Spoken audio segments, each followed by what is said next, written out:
Hello guys, আসসালামু আলাইকুম। আজকে কি বলবো, এত সুন্দর একটা জায়গা। আসলে টাকা দিয়ে হচ্ছে সৌন্দর্য সবকিছু কেনা যায় না, যেমন প্রাকৃতিক জিনিস। আসলে এটা যাদের মন সুন্দর একমাত্র তারাই উপভোগ করতে পারে। এমন সুন্দর একটা জায়গা আছে, আপনাদের যদি একটু ঘুরে দেখায়। আর জায়গাটার নাম আমি আসলে আমাদের ভাই নিয়ে আসছে, আবির ভাই। তো আবির ভাইয়ের সাথে মানে ভাইয়ের সাথে শুনবো আসলে জায়গাটা কোথায়। আবির ভাই, মূলত আমরা কোন জায়গায় আসছি? আসসালামু আলাইকুম গাইস, আমরা এখন আছি হচ্ছে এটা আপনার বাঁশবাড়ি। তো বাঁশবাড়ি শালনা থেকে খুবই কাছে। তো আমি শালনাতেই থাকি। তো ভাইকে ভাবলাম যে ভাই অনেকদিন বলতেছে যে ভাই একটা খুব সুন্দর একটা জায়গায় নিয়ে যাবেন, আপনি বলছিলেন একদিন। তো ভাবলাম যে আজকে সময় হয়েছে, আমি ভাইকে কল করলাম, ভাই চলে আসলো। তো ভাইকে নিয়ে চলে আসলাম বাঁশবাড়ি। তো এই জায়গাটা আসলে মানে খুবই সুন্দর, যদি একটা একটু মনোরম ঘুরে একটা দেখায়। পরিবেশ। আচ্ছা, আমি পিছনে ক্যামেরাটা অন করি। দেখেন ভিউটা দেখেন। আর এখানে কিন্তু ছোট্ট একটা বোর্ড আছে, এই যে, অসম্ভব সুন্দর লাগতেছে। আর এখানে যদি আমি আরো একটু ঘুরে দেখাই, দেখেন পুরো একটা লেকের মতো এখানে। আর এখানে পানি কমানোর জন্য একটা এখানে সুইচ গেটও আছে, এখান থেকে পানি কমানো যায়, বাড়ানো যায়। আর এখানে মূলত মাছ চাষ করে, যেহেতু ওই যে ওই পাশে দেখলাম এক ভাই ওই খাবার দিচ্ছিল, অনেক মাছ। আর এই পাশে দেখেন পুরো একটা বাগান। কি বলবো, একদম সিনেমাটিক ভিউ, অসম্ভব সুন্দর একটা জায়গা।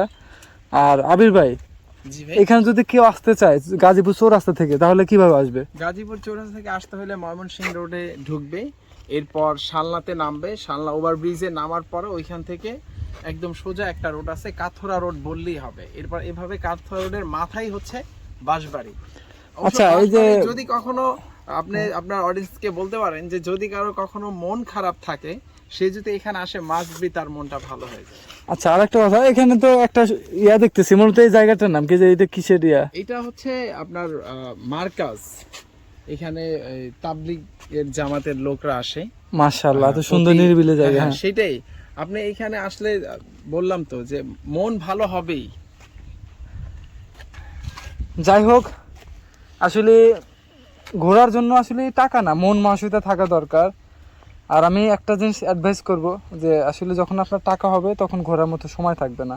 টাকা আপনার কম থাকুক সমস্যা নাই, কিন্তু ঘুরবেন। আসলে মানুষের ব্রেন তো সার্বক্ষণিক কাজ করে, ব্রেনের তো একটা রিল্যাক্সের ব্যাপার আছে। সো নিজেকে ভালোবাসুন। আমি সবসময় একটা কথা বলবো, যে যারা নিজেকে গুরুত্ব দেয় না, অন্যকে বেশি গুরুত্ব দেয়, তারা কিন্তু মনে করেন বেশি দিন টিকে থাকতে পারে না, যে কোনো জায়গাতে হোক। সো ইনশাল্লাহ নেক্সটে অন্য ভিডিওতে কথা হবে। আর ভিডিওতে যেহেতু আমরা নতুন, আমাদের কথায় অনেক ধরনের ভুল ত্রুটি থাকতে পারে, আপনারা ক্ষমা দৃষ্টিতে দেখবেন। আর যদি আপনারা কমেন্ট করেন কোন কোন জায়গায় ভুল হয়েছে, আমরা সেখান থেকে আমরা শিখতে পারবো। আর শেখার যেহেতু কোনো বয়স নাই, শেষ নাই, অবশ্যই আপনারা আমার গুরু, সেই হিসেবে আপনারা লিখবেন কোন কোন জায়গায় ভুল আছে আর কোথায় ইমপ্রুভ করা দরকার, অবশ্যই জানাবেন। ভালো থাকবেন সবাই। আর আবির ভাই, কি কিছু বলার আছে?